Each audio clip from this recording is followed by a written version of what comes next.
Hello, this is Azrael. Thank you for tuning into my channel. And this is going to be part 2 of lesson 2.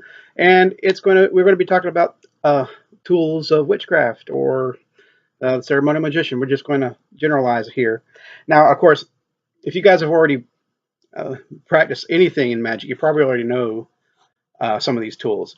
But of course, uh, we're also simplifying things because we're going to have people here or maybe watching my videos that don't know nothing. First, we're going to talk about ritual garments. Yes, there many witches and ceremonial magicians have jewelry that they wear. Uh, some wear crowns. Some, well, most of them, what we're talking about is the robes. Now, these things are only supposed to be worn when you're about to perform magical acts to help mind know when you're wearing these clothing that magic is about to take place. So, but everything that are these magicians wear will be blessed and consecrated for that magical rite. Sometimes there might even be different colored robes for different parts of the season or even different rituals. All right. One of the things about ceremonial magicians is that a lot of us have rings. At the moment, I don't have mine. I'll show it to you in the next video. But anyways, the rings that he would wear, according to the legend of King Solomon, it gave him power over the demons he kept in the brass vessel.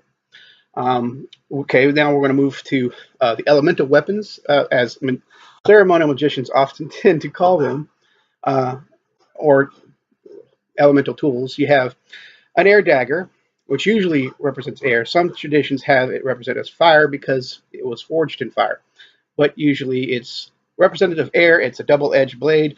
Sometimes it's because it cuts the air, associated with east, and could be called the athame or athame. I've heard it called different things in different dialects or accents. Uh, you have a goblet or a chalice, which represents water, and that's associated with the east. And then we have a wand, which is usually associated with fire because it directs energy. Sometimes, like I said, it's reversed between the dagger and uh, the wand, meaning air. And you'll find that often switched in certain tarot decks too. Sometimes they're switched like that. Uh, and then fire is in the south with associated with the wand. Now, also the pentagram, or uh, sometimes in ceremonial magic, again, we will use the hexagram to represent the element of earth, which is in the north. Not all rituals uh, you have those employed on your altar or workspace. Um, Again, this is part of the thing that's so vast. You're going to really have to learn as you go, as because when you construct rituals or practice rituals, all this information will start falling together. A witch's besom or broom. Um, this is a good way to also cleanse your area. This is what a lot of witches use. They'll sweep their area with their magic broom. Uh, which, by the way, that's where the superstition came in, where people believe that when you sweep the floor and you accidentally put dirt on someone's foot, you put bad luck onto the person. Uh, Also, especially in, well, this could be found in Wicca too, and witchcraft, depending on whatever tradition, the sword. Now, in ceremonial magic, the sword is used, especially in Goetic magic, when you are summoning demons. The sword is raised to help influence your will, moreover, on the spirit when it's rebellious. And of course, it can be used to draw your circle in the air, but you could also use your dagger to do that too. Uh, let's see here. I mean, just generalization. Oh, crystals and candles.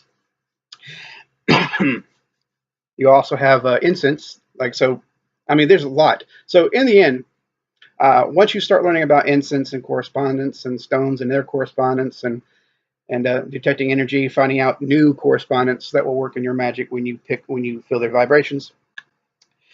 Basically, this whole 5 minutes is basically about the experienced witch. Anything and everything is their tool. Um, uh, Now, moving forward, as we start learning magic, it's probably again best that you start journals for astral travel and or lucid dreaming, as far and also your magic practices. Now, again, practice. One of the key reasons why we do journals um, is because, like, as a practice, it improves. So if something that doesn't work for you good, and then you do something and it works better, kind of figure see what I'm getting at there is you improve. You be able to look back and tell, well, okay, I did this, this didn't work, I did this, it worked, and it worked again and again and again. So right now is a perfect time to say some of the best books that I started out was anything from Scott Cunningham. About his encyclopedia of crystals, his encyclopedia of herbs and their correspondences, which I will go on to talk a little bit more about.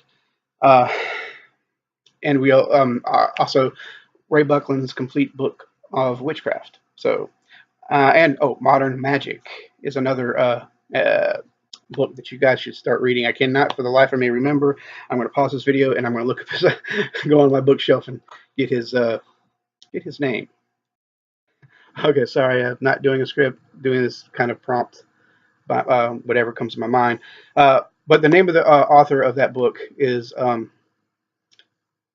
my God, what is it again? I just had a problem. Donald Michael Craig. Donald Michael Craig. Thank you. My book's across. I need to start doing. I need a notebook so I can so I can write down what I'm doing. Right. Okay. Well, thank you. Like and subscribe, please. And in the next video, we are going to be talking about altars. It might be a little bit longer video because altars, I tell you what, is a massive subject. It is usually what gives most people the problem when they first starting out. I'm like, am I doing this right? Is this the altar? So check it out. Thank you. Like and subscribe.